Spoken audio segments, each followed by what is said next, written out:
Tambyolo ng kapalaran, laglagan na. Sa letrang I, numero G's.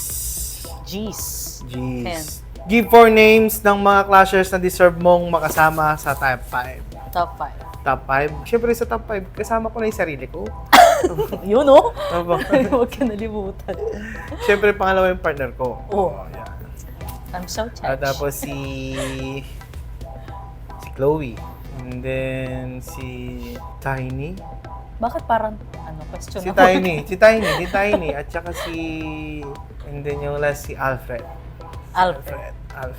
Tambyolo ng kapalaran, laglagan na. Ano kaya next question? Mabahan ako sa question. Kaya nga eh.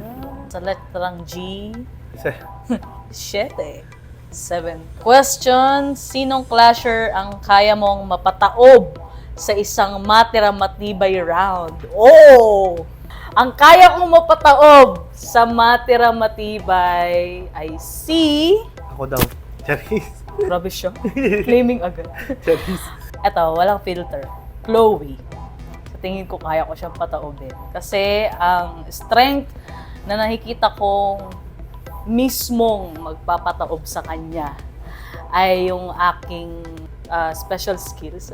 Kaya kong kantahin lahat ng kayang ibigay sa akin. Kaya kong mag-perform ng mga songs with twist or sarili kong styling na hindi pa nakikita ng iba. Versatility, yes, versatility. Ano man nakikita ko sa isang kalaban na alam kong ito yung weakness niya, doon ko siya titirahin.